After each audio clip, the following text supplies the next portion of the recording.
ẹ̀yin mùsùlùmí, ẹ̀yin kìrìsìtẹ́nì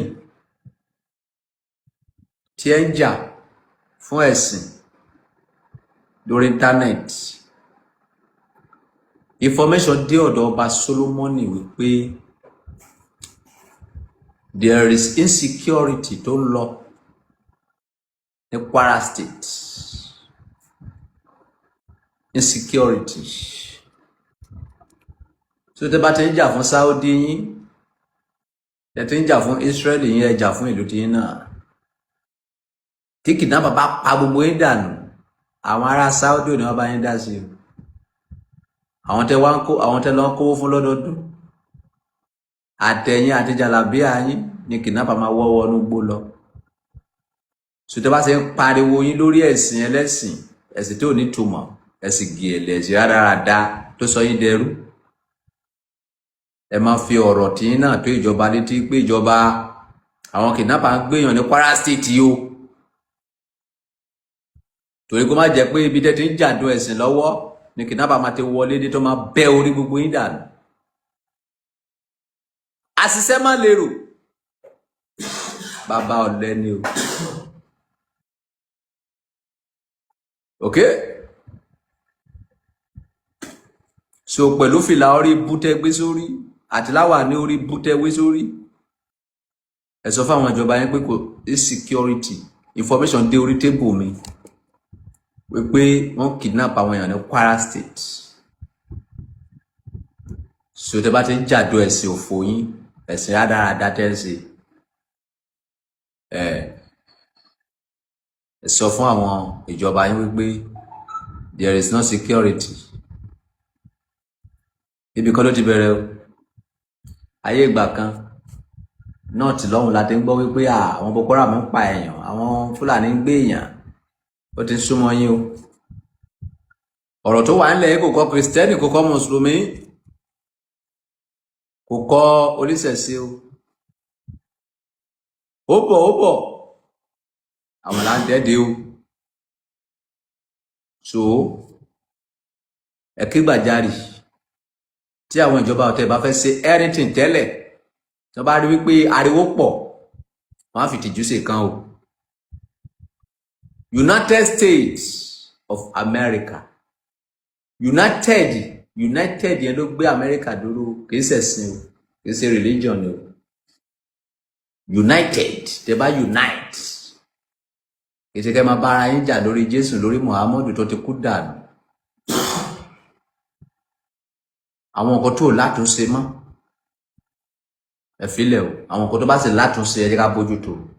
Bẹ́ẹ̀ bá ti kú dànù nísìnyí, ẹ lè jà dùn Muhammadu náà, ẹ lè jà dé Jésù mọ́. So where you are talking about your religion, make sure you tell your government that there is insecurity in the town. Ebi ń pa àwọn ènìyàn. Ìgboro rẹ́rìn, àwọn èèyàn ń jìyà gan. People are going through a lot. People are passing through a lot. Gbogbo àwọn ladies wá ti dolóso tán. Àwọn ìyàwó ilé gan ti dolóso. Ìgbà tó sówó, ìgbà tó sí anything. So ẹ jẹ́ ká sọ̀rọ̀ sókè o.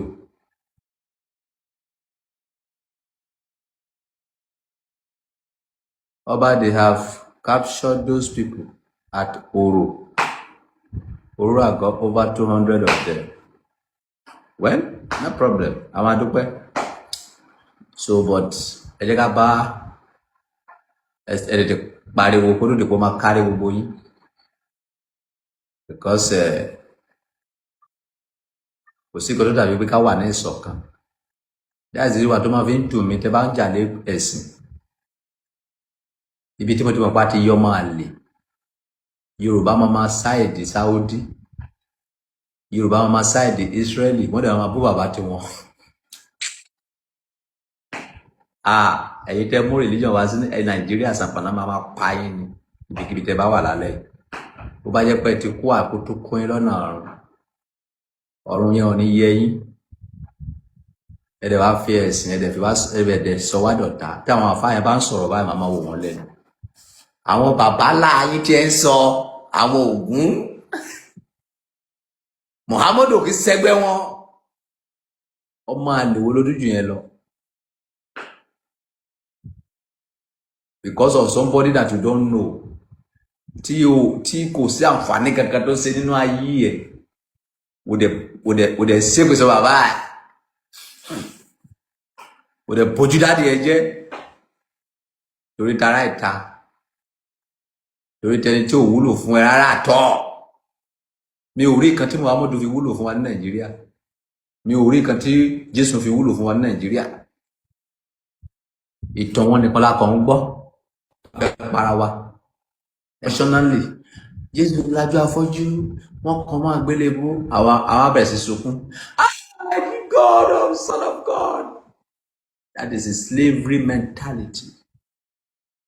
O gbọ́ kí Donald Trump kọ́ máa jiyàn lórí Ọbàtálá nílùú òyìnbó ni kọ́ máa jiyàn pé Ọbàtálá lèèyàn dáadáa o gbọ́ rí o gbọ́ wí kó wà ní ẹ̀yìn tẹ́wà nílùú òyìnbó kọ́ máa jiyàn nílùú òyìnbó náà pé Ọbàtálá lèèyàn dáadáa Jésù ló dáa Muhammad ló dáa who after stupid time ìgbà táwọn èèyàn fẹ́ ṣe jet tó fẹ́ ṣe aeroplane tó fẹ́ kọ́ mansion okay go and use your sense. You have been a slavery mentality more than billions of years. Àwọn bàbá ńlá kú bàbá yín they are slavery before they die. Wọ́n gbé ilé ẹ̀yàn ọmọ lọ́wọ́ kó nínú ẹgbẹ́ slavery yìí. Okay? Rádáradá lẹ́fẹ̀ẹ́ máa bá kí. Dálé religion help ń bí. Religion help everybody man. Religion kórí bú bá wa. Ó sọ wá dẹrú. Ó sọ wá dẹni tó lè dá ronú. You cannot think by yourself, or else you go to Bible and Quran. Oh, you no one religion gba common sense wa. Ó fún wa ní stupid mentality. Nǹkan tí ó exist ká máa gbàgbọ́. Jésù lajú afọ́jú, ó jí òkú dìde. Ìyẹn ni ó jí ìyá ẹ̀ dìde nígbà tí ìyá ẹ̀ kú. Ìyẹn ni ó jí ìyá ẹ̀ dìde nígbà tó ń kú. Rédèrèdè. You people go and go ẹ lọ lórí ẹ má máa gbé fíìmù wá sí reality mẹ àwọn anìkọlá lè bá yín sọ òtítọ́ ọ̀rọ̀ kò sẹ́ni tó lè bá yín sọ ẹ lo common sense yín common sense làwa ń jẹ a ò jẹ ẹ̀kọ́ tó wà ní Bíbélì a jẹ ẹ̀kọ́ tó wà ní Quran we eat common sense ṣé kí ni ẹsẹ bó ṣe yẹ kó rí lélẹ̀ àbí kò yẹ kó rí bẹ́ẹ̀ ayé ìgbà kan àlẹ ṣe lè ẹsìn ti dè wá ṣé eléyìí sì ṣe ó fẹ́ fi wé kíkan náà mi ṣé kò fún àìjẹ kíkan náà mi lọ ni ayé ìgbà kan àní lè ṣe àwọn kí láyé máa sọ wọ́n sọ pé mo di pastor mo lè gbókò mi síta níbí